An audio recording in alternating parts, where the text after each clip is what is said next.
This is the podcast TV show that gives you the facts, food, and fitness.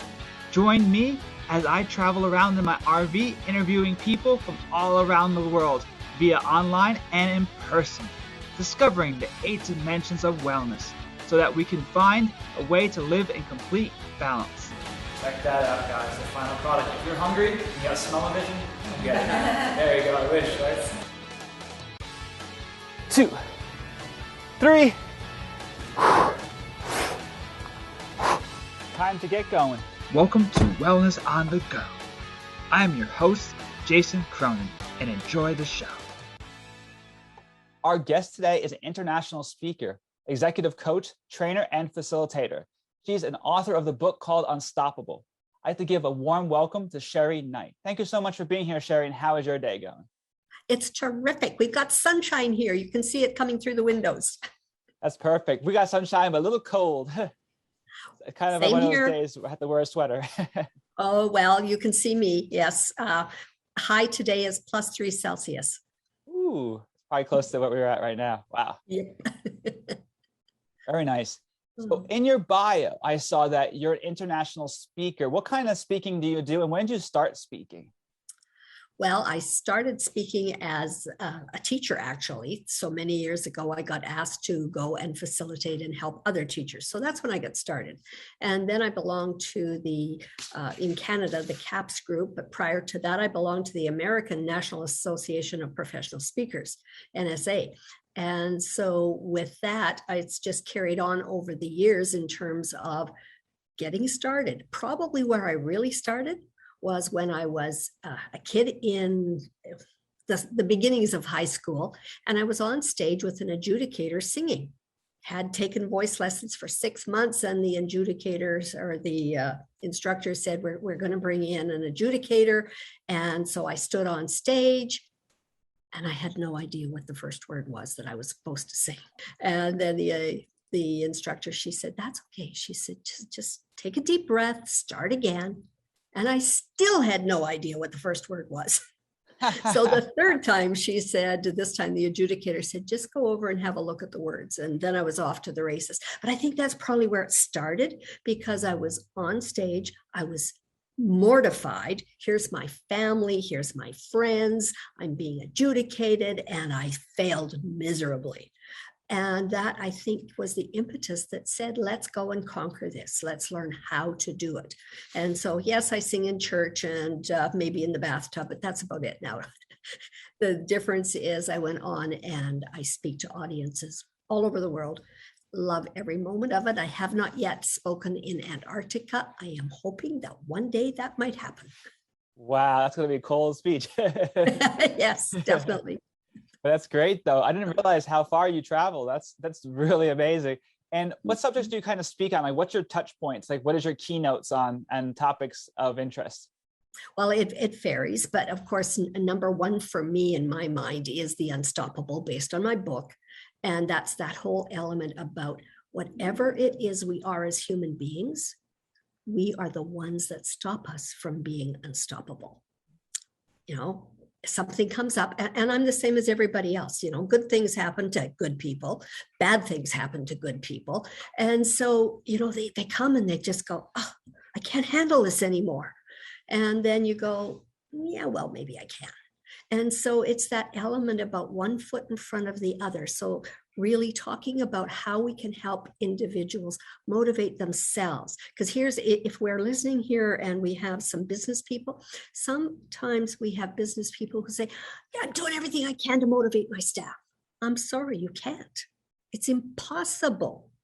All you can do is create the environment so that your staff want to motivate themselves, because that's who we are as human beings. We are the ones that make the decisions in our mind about do we or don't we? And so that aspect about being responsible for us doing the kinds of things that make a difference in our own lives, and then go on from there. So that's one of the key things, that aspect. The other aspect is leadership, working with the various generations these days, because it's a very different world out there. Our young people are very different in many, many ways, not all, but in many, many ways from, let's say, the boomers who are moving out of the work world, the traditionalists. We still have, believe it or not, we still have the odd traditionalist out there who, of course, was born, let's say, late 30s, that sort of thing, and they're still in the workforce. So very different thinking on some of their parts from, let's say, some of our millennials who are just into the workforce. So I love to talk about that leadership aspect, that element about how do we do whatever. And then I like to talk to some of those people who are moving out, right? I call it the wisdom, because here's the challenge. So many businesses are looking at the dollars and cents, right? They look at the finance and they go, I think if we let Joe Blow go, then that's going to allow us to hire 2 people because their salary's up there. They've been there for 10, 20, 30 years. And that's the wrong thing to be looking at. What you want to look at is, how can I use the knowledge and the wisdom to transfer from Joe Blow to the people who are actually working with him. And I have something here that I'll share with your listeners, if I may. Sure. Well, one day there was a machine that was not working, one of these great big old machines, and everybody tried. They did their best. They just couldn't do it. And finally they called up old Joe. And they said, "Old Joe, I know you're retired and I know you don't work for us anymore, but we'll pay you to come in and get this machine going because we know you can do it."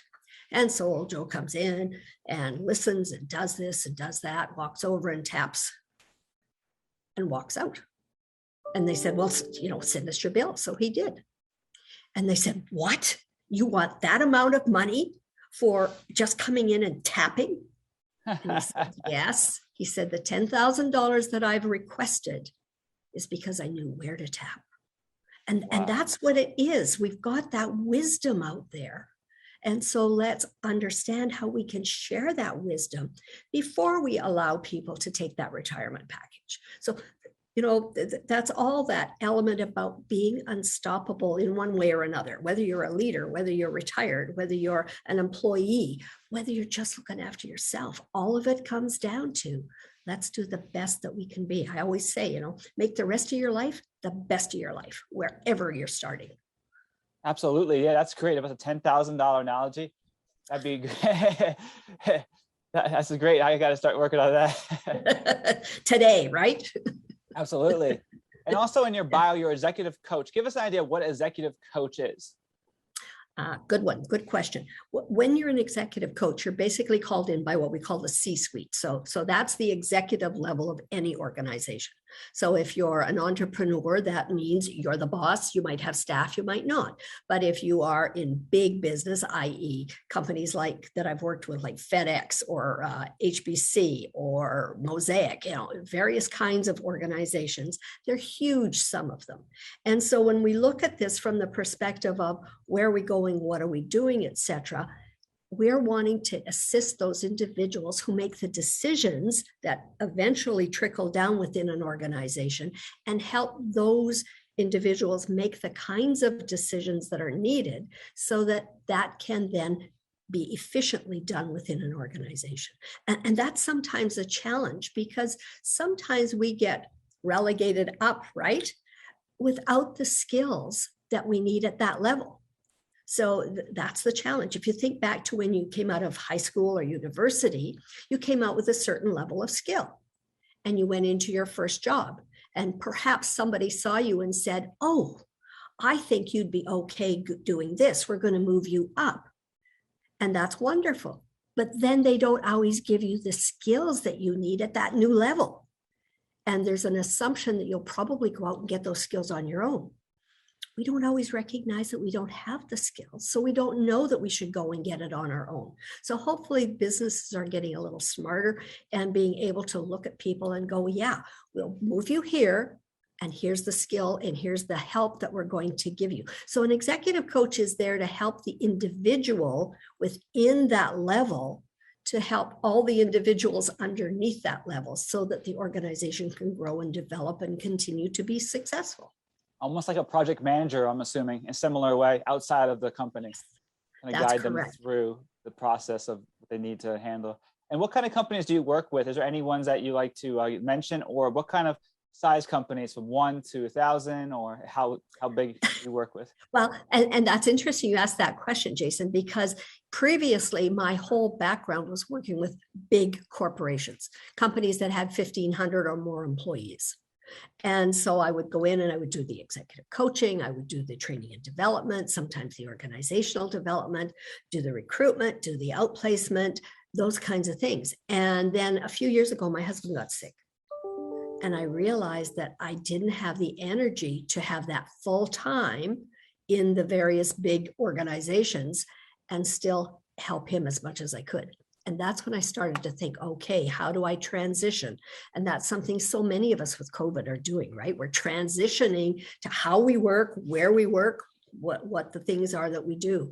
And so after that, I have been working a lot with medium to small size organizations, and sometimes with entrepreneurs who want to get started, haven't even thought about where and how and all those things, just went, I've got an idea and I want to take this and I want to build on it. So varied answer to your question, but yeah, big business was where I came from. FedEx, working with Chrysler. I was the rollout in Western Canada for the largest training endeavor in the world at that particular time. So that was kind of fun. And that was Chrysler, and we did a customer service rollout. Wow. So that's quite the rap sheet there of all the different businesses and the size of the businesses. That's great. And for people listening out there that are struggling in business and you have a company, definitely reach out, because I know that you can help them. And the name Unstoppable, I want to know, how'd you get that? I know it's very great. Today. I was wondering how you got that name for your business. That's a great name, I think. Well, and that's the name of my book. And it's interesting because today the word unstoppable is being thrown around like cookies, right? It's all over the place. But it's actually a book I wrote in 2009. And so it's been around for quite some time. And when I spell it out, it's lowercase UNSTOPP and then uppercase ABLE. Ah, I see. Okay, because we have the right, we have the power to make it happen, to be able to do it. And so often we forget, something comes up and slams us in the face and we go, I'm done, I can't do this anymore. Yeah, well, you can't do it anymore for the next 10 minutes or the next 3 days or the next 7 years. It's your decision as to how you're going to how you're going to deal with it and work with it. I remember when my father passed away, it was 7 years before my mother could be able again. She was stopped. There was nothing she could do to move herself forward. That's how long it took. Fortunately, most people don't have a death in the family, so that's pretty severe. But there are things that stop us, getting fired from a job. I've been fired. I thought I wouldn't survive. Guess what? I woke up the next morning. It's these things come. And let me tell you this, we never grow until we have the problems. That's what makes us grow. So when we make life real easy for our kids, for our employees, for that sort of thing, we're not helping. We need to give them the challenges so they begin to look at themselves and go, I can handle this. Not a problem. Absolutely. Here, most people actually succeed after being fired or let go from a job, and they find something and it puts fire underneath them to get them going. And then they end up being better and unstoppable because they're so motivated to get back or do better than what they had prior. And that's the majority of my guests on here. Most of their businesses were from being fired or a let go, or they had a cut in the jobs. They were cutting people left and right because of downsizing. And now they're successful and doing very well for themselves. Yeah, it makes a tremendous difference. In fact, one of the individuals that we were working with, making a very good salary in the mining industry, lost her job, went out and looked for another one and was able to double the salary. It's a tough job being a miner too. I would look for another job too. It's a lot of work. And I saw in your bio as well, you're a trainer. What kind of trainer are you? Because I'm considered like a personal trainer, exercise physiologist. But what kind of trainer are you, and what kind of people do you work with as a trainer? Well, possibly the same kind of people that you do, but in a whole different sense. I work with individuals from a perspective primarily of self-development, leadership, team building, communications, customer service, those kinds of areas within a business. But as a trainer, I also get involved with the head, because I don't care where you're coming from. This is the one that makes the difference. How we look at ourselves, how we look at the rest of the world, how we think that we can fit in or not fit in. And sometimes not fitting in is pretty good, because that allows us then to do things that are different than what everybody else would do. I mean, have a look. Everybody knows the name Richard Branson. Richard Branson had a grade 10. Duh. Richard Branson has 400 successful businesses. Wow. Yeah. And Richard Branson has 11 that failed. Wow. I follow Richard Branson actually on LinkedIn, and I'm amazed at what he has. I even bought some stock in his two companies because I know he succeeds at whatever he does. And like you said, very little failure compared to how many good businesses came out of it. And that's amazing. I do look up to him a lot. I wish I had him as a coach when I was a kid. It would have been great. And isn't it wonderful that he didn't let those businesses that failed stop him? He kept going. And you can, we can, I can, everybody can keep going. One foot in front of the other and make a difference. In fact, you know, you're talking there about businesses, and the majority of multi-millionaires are individuals who have failed and lost everything at least once. At least once. That's a scary road to take. That's really a scary road. Yeah. That's my fear, is losing everything. That's why sometimes you pull back, you're like, well, I'm not diving into that opportunity, because you're like not sure where it's going to go. What if? Exactly. Yes. Yeah, that's for sure. Yeah. And being a coach and trainer, what are the benefits of having a coach and a trainer? A very good question. The benefits are you don't reinvent your own wheels, number one. And number two, you're able then to look at the things that are holding you back and being able to realize and discuss and find other ways of doing things. Because as an individual, I don't always see myself the way other people see me. Now, many, many years ago, I worked in the media, and I had, of course, to go to a lot of functions.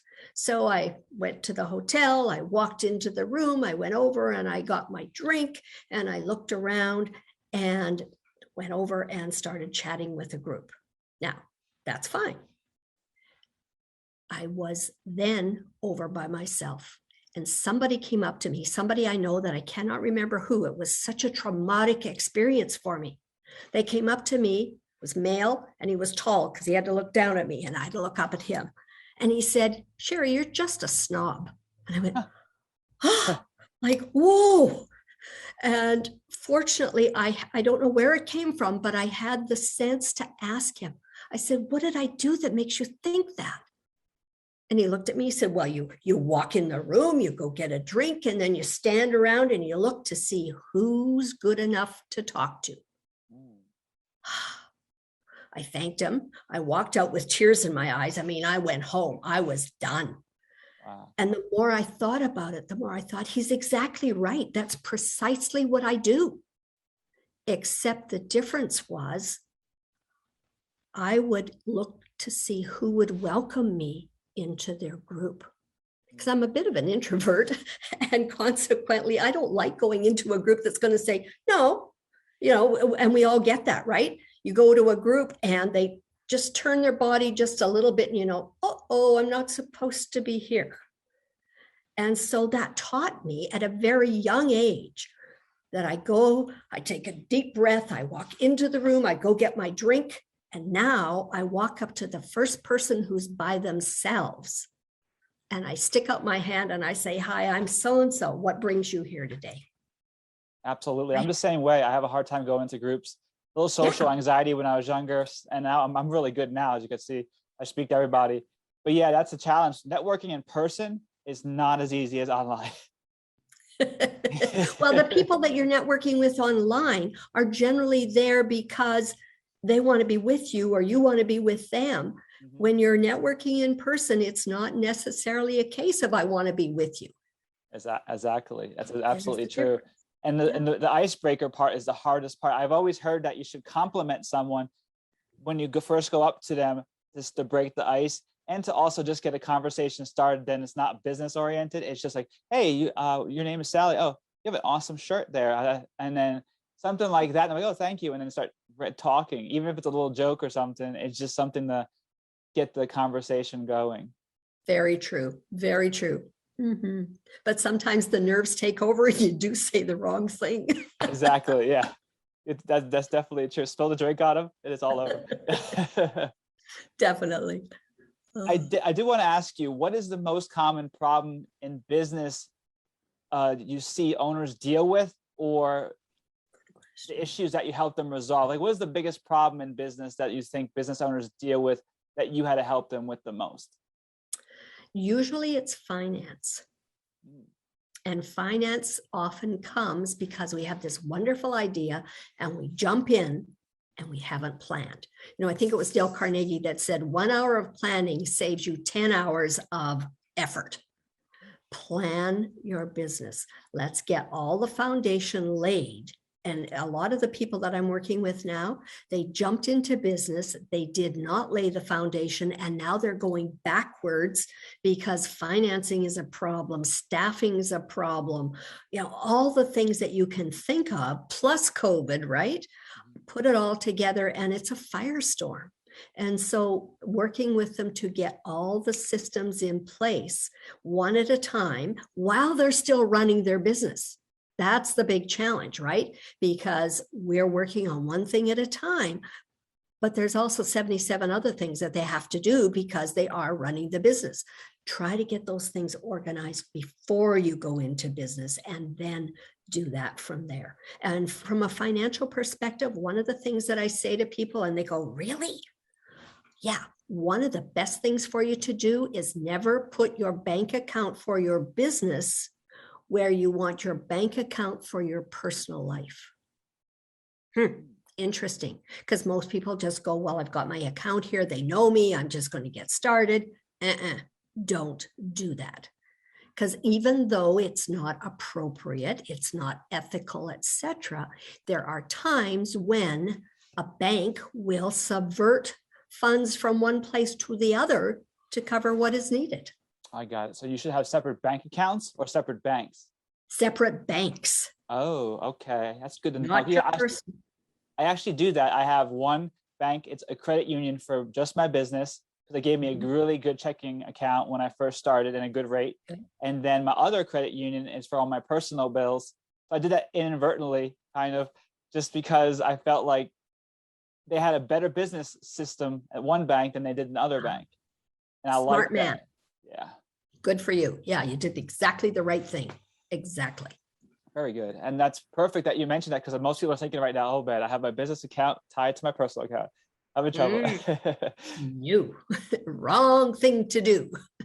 And the one question I do want to ask, and it's really important for all the people listening, what is your definition of total wellness if you wrote it in your own words? This is going to possibly sound a little bit strange, but from my perspective, total wellness comes from having the mindset that says I can handle whatever comes my way. So that's dealing with my spiritual self, that's dealing with my physical self, it's dealing with my family, it's dealing with my business, it deals with everything in my mind, because this is the thing that can make us or break us. It can shoot us forward or it can pull us back and go, no, you're not good enough to do that. And when we have this that's blocking us, then we can't lose weight. We can't stop drinking. We can't not go for a walk. All of those things become too horrendous for us to do because our mind will allow us to set the pattern that says you can't do it. And I hope that all of your listeners believe in the words I can and not the words I can't.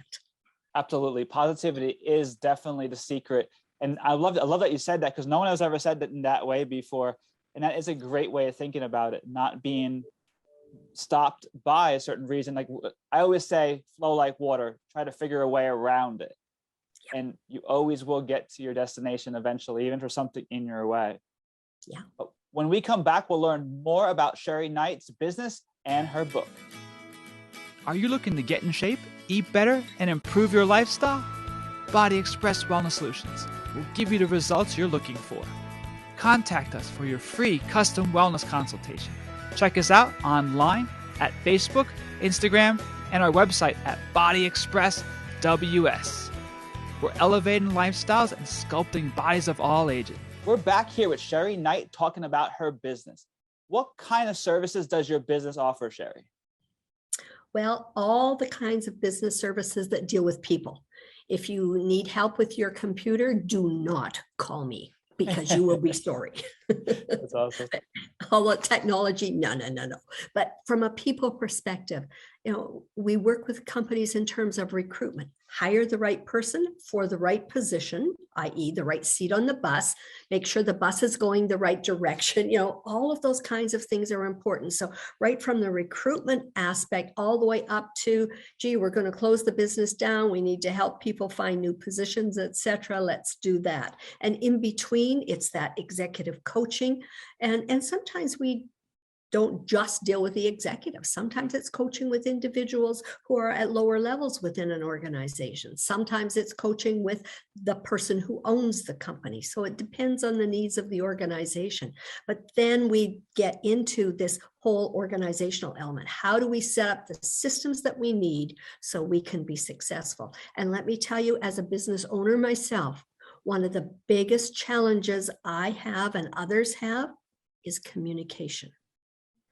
It's in our head and we don't always spit it out the same way. And so if you want your people to be productive, you need to be able to communicate exactly what it is you want them to do. So my belief in terms of business is people, performance, and profits.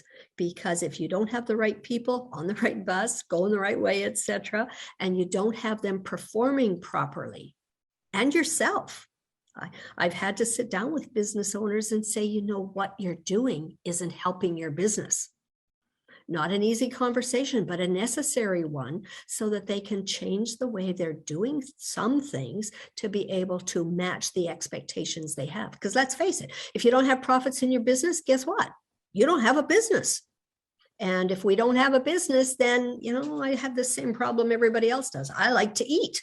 And it helps to have money to buy groceries, so it's all of that element about making sure that you're conscious about what needs to be done. And that other area that I was telling you about before, the training is a really valuable tool.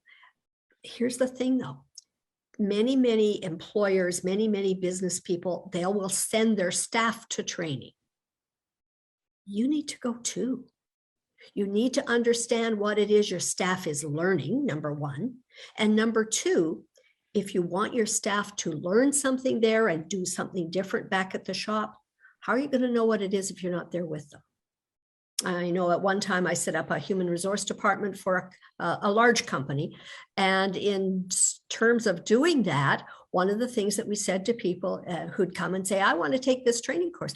Perfect. Let's help you do that. And when you come back, you will be giving a 10 to 15 minute presentation to the rest of your department so that they can help learn what you learned, the key points in 10 to 15 minutes. And I actually had people say, I refuse to do that.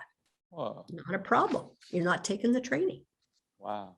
No, we're not putting money out for you to have a good time. We're putting money out for you to come back and help the rest of us be better than we already are. Absolutely. Yeah, that's something I didn't think of. I love going to training courses and I love educating and teaching. I do a lot of that, what I do for a living, as well as in other businesses I've worked for. I was that person going to the training, coming back and educating and certifying the business. And I don't know why they wouldn't want to do that, but I love it. Mm-hmm. But I saw that you are a facilitator. And as a facilitator, what is that different from a trainer or a coach? How does that work? Well, it's interesting. A facilitator is simply there to bring everybody together and be able to listen. That's a big thing for a facilitator. Listen to what it is that the organization and the group are trying to accomplish, and then have them help in terms of creating that path for the organization to get there. So as opposed to training where you go in and you go, okay, folks, here's the lay of the land, 1, 2, 3, whole different ballgame. It's different from coaching in the sense that with coaching, you're listening and you're providing ways for people to go about and do things. Mentoring, you're asking questions, you're not necessarily giving direction. So all those things have a similarity, but facilitation is strictly there to help individuals and organizations come up with a plan or a path, etc., to get where they want to get to with things that are feasible for them. The odd time stepping in and asking a question or giving a little bit of thought-provoking elements so they can come back with their own. Oh, I didn't understand it. That's great. Yeah, I didn't realize the difference of them. I'm glad you were able to clear that up. And you have a lot of backgrounds and a lot of titles. It's amazing how many different titles and businesses you worked with. I know they've really appreciated your services. And now the book called Unstoppable. I love that title, and I love how you are using that as your business. How do we find that? And give us a little brief overview of that book, and so our listeners out there can purchase that. Excellent. I appreciate you asking. Number one, it's on Amazon.com and Amazon.ca. So you can purchase it from there. It is not only a book, but also a bit of a workbook because there's questions in it. It has this nice binding so that you can actually flip it over and write on it easily without having to hold it open at the time. So the concept came from a study that I did between American and Canadian women. It's not scientific. There's not a big enough study group, etc. But what it was what makes you feel successful? What's success to you? And based on that, I talked to grandmothers and I talked to business owners and I talked to employees. I talked to young people. I talked to old people. It was really very interesting in terms of the stories that they brought together. And so not only is it a bit of a training book, but it's also a storybook from the perspective of what these people have been through and how they put it together for themselves and what they saw and continue to see as what makes a success for us. So it was fun. It was a really enjoyable thing. The challenge took me 7 years to write it. Duh. 7 years. Yes. I'm trying to start a book right now too. It's taken me 7 years to think about it. And then to actually get it on paper, like I have to be unstoppable. I have to really want to do it and really get it out there. And but that's amazing though that you got accomplished and it's out there. So that's a positive side of what you needed to. And when did the book come out? What year? 2009. 2009. Okay, great. It's been out for quite a while, but I still have people going, "Oh, I want your book. Yes, give me your book." That's perfect. And it has longevity and it's been on Amazon for quite a while. And for people listening out there, I love the fact it's a workbook because then you can physically dive into it and it's more about yourself and the person, and then they get involved more in what you're writing. And it's a coaching style book. It sounds like you're really getting in there and using those lessons to really make yourself better and your business better. Is there anything else I forgot to include for our listeners out there that you want to mention? A couple of things are coming up, if I can share that with the listeners. Sure. You bet. I've got one, Unstoppable Mindset is a training program. It is on November the 17th. It's a couple of hours in terms of CST times, 8 o'clock in the morning, trying to catch people perhaps on their way to work or before they start their day, etc. And so that one's on walking away with more information about mindset. And then I also have a mastermind group for business owners, business leaders. That group is starts on the 25th of November. I had to stop and think about that one. And that one is 90 minutes each week for 4 weeks. It's going to be a very short mastermind to give people an idea of what a mastermind can actually do to enhance your business. So those two things are coming up. That's awesome. For people listening out there, try to attend those groups, and definitely we'll have that information in the bio of the podcast as well for people to access that information. But it's been awesome having you on the show, Sherry. And Thank you. I greatly appreciate all your background and your information, but I hope you have a great fit day. Oh, wonderful. I appreciate that. And you as well. Thank you very much. The Body Express Wellness Solution tip is when you're traveling in your RV, your truck, or even in a hotel room and it doesn't have a gym, you could use elastic band training. Elastic band training is great because it's variable resistance, meaning it goes from a lightweight to a much heavier weight. Say for instance you have a 10-pound band and then you stretch it, it goes to like 20 pounds, 30 pounds, 40 pounds, and then 50 pounds at the max length. Right here, this band is really simple that I got from a basic store. You can get anything online nowadays. But this is a 2-person band where you can have one person hold on this side, the other person hold on the other side, and do rows, chest presses, all different types. What I like to have in my suitcase or anywhere is these type of elastic bands. They clip on to each other. They have separate handles. You can just clip them on and you're ready to go. This is actually close to almost 30 pounds of resistance.